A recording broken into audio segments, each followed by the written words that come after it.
success apart from God is no success at all. I was praying the other day, and I kind of just came to that realization through prayer that success apart from God is actually not success. And I found that interesting because success is so, I think, important for us in our daily lives and in our lives as a whole, that we feel like we're successful, or we're doing something that we're successful at, or we're achieving things. Achievement is kind of the purpose and the thing we chase. And it was just funny that through prayer I felt God tell me success apart from me is actually not success. And so I thought about that for a little bit, and I was thinking about biblical examples and things like that, and it kind of just coincides with everything I talk about, with how we're supposed to worry about the spiritual and not the physical. How we're here to store up treasures in heaven and not store up treasures on earth, where rust and moth deteriorate the things of this earth that we chase and that we long and lust after. And so I started thinking about biblical examples, and one of them that popped up was, I can't remember his name now, but there's a story where the man comes up to Jesus, and he's like, I've kept all the commandments, I've given to the poor, I do all the religious things, I'm correct with following the religious laws, the rules. And Jesus tells him, okay, cool, now go sell everything you have and follow me. And so he turns away because he couldn't do that. And then Jesus proceeds to say that it's easier for a camel to go through the eye of a needle than a rich man to get into heaven. And it's just interesting. It's interesting to me to think about, because worldly riches are so appealing. Especially as a man, I want to be a provider. You want worldly riches. It's natural. It's in our nature. And yet, we're not here to chase that kind of success. And oftentimes success in the spirit, spiritual success according to God, doesn't look like worldly success. Jesus tells this guy to sell everything he has. That's not success. To sell everything you have and get rid of it all, that's like getting rid of your trophies. That's like getting rid of everything you've ever earned, fought for, strived after. That's all your achievements. That's your success. You're getting rid of your belongings. That's where your success is, and where you store up your treasure. Later on in the passage, talking about not storing up treasures in heaven, I'm pretty sure it says, where your treasure lies, your heart will lie also.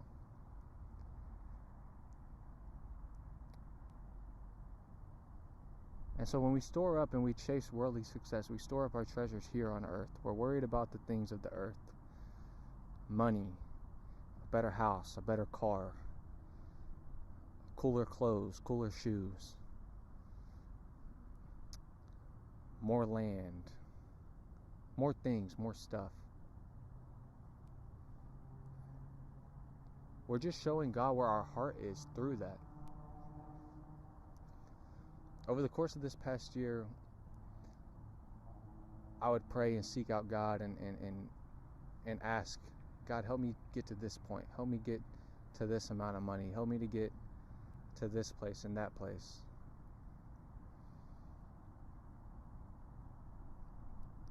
But I was wanting treasures here on earth. That's what I was asking for. Things of this earth.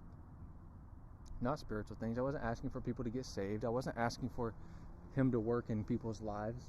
I wasn't asking Him to work in my life, for Him to show me what I'm called to do, or what I should be doing with my life.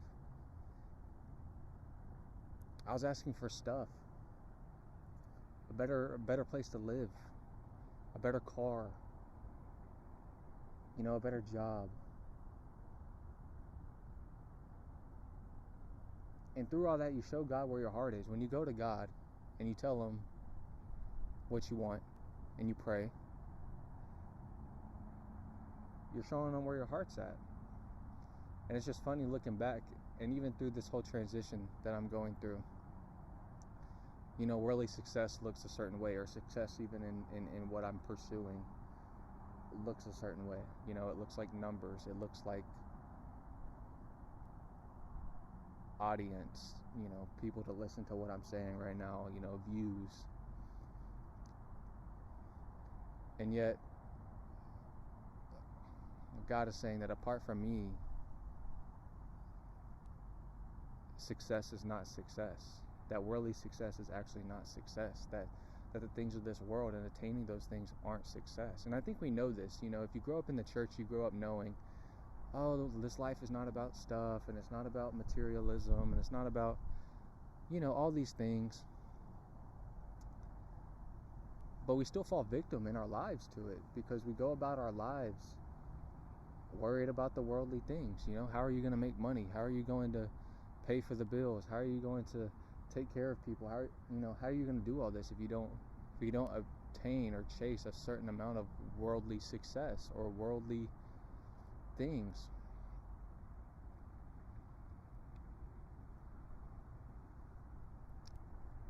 And it's just an interesting thought. It's an interesting thing. I thought about it more and more, and I just keep thinking about how God's definition of success is not what ours looks like. You know, pursuing His will, seeking out what He's calling you to do. You know, it's not always pretty. It's not always glamorous. It's not, people don't look at it like, oh, that's a good thing to do, especially if you cut off everything else in your life to do it.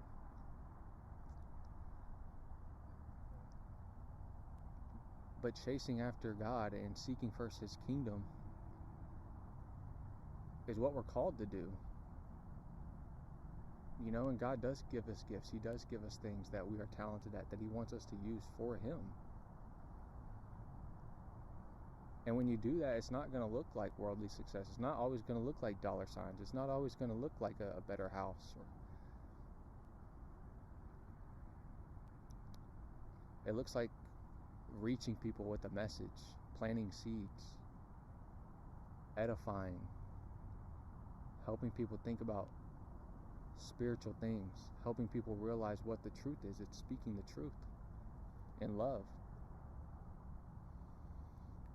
And so I want you to think about, you know, what am I defining as success in my life? When I look at my life, what am I chasing? What is the success? What is the achievement that I'm chasing? You know, and is it a physical achievement? Is it a bank account number? Is it a better house, a better car? Or do you feel like you really are seeking first His kingdom? And going ahead and pursuing God, and pursuing, what does success look like to you, God? And so it's my prayer that whoever's watching this video would pray that their definition of success would be defined by God and nobody else. I posted something earlier this week that what you don't let God define, the world will define for you. And this coincides with that, and we'll do another video on that. But it's the same thing with success. If you let the world define success for you, then God doesn't define success. And you begin to store up treasures here and worrying about the things of this life. And then your heart will naturally start growing towards it. Your heart will feel like this is the treasure, because that's what you're treasuring. Those are the things you hold near and dear to your heart. And then when God comes along to call you, that firm grip you have, He has to loosen that grip, and that's a painful process.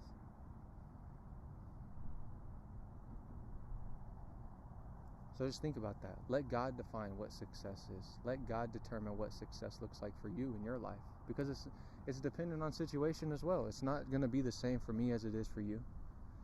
You have a different calling, a different purpose than I do. And so success in that field, success according to God's word looks totally different. And that's okay. And that's the way it's supposed to be. We're a body. And for anybody who's not a believer, if you're continuing to chase worldly things and you're still wondering why that last goal you achieved wasn't enough for you, or didn't work, or it wasn't as fulfilling as you wanted it to be, it's because this world cannot offer you anything of value. All we can do in this life is accumulate more and more stuff. That's it. Your number in your bank account can go sky high. You can consume more and more. You can buy more and more. You can experience more and more. And for some people, that's what they think this life is about. But when you go to bed at night and you lay there and you're just wondering, why wasn't that as good as I wanted it to be? It's because of this. The things of this world don't have anything valuable to offer you.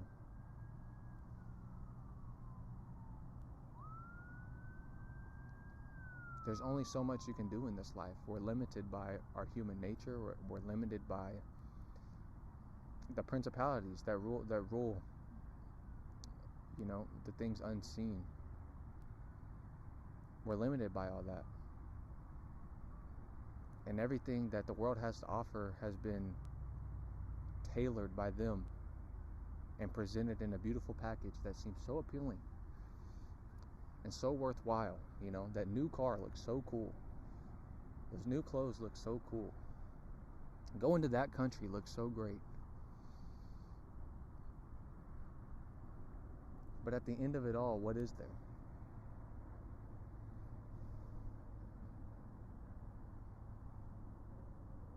Store your treasures up in heaven, where rust does not corrode, where moths can't eat away at the treasure. Because that treasure is eternal. And that treasure is worthwhile. That treasure is worth chasing after. And when you chase that treasure, your physical surroundings may not be better. Your bank account may not be bigger. Your car might not be nicer. But your soul will be satisfied. Your sleep will be sweet. Your heart will feel full.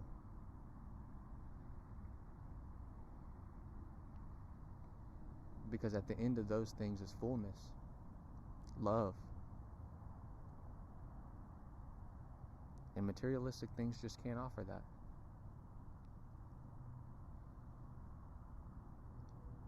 So who has defined success for you?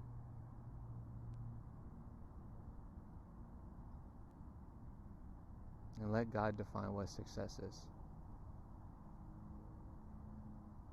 It'll be a lot more fulfilling, I promise that.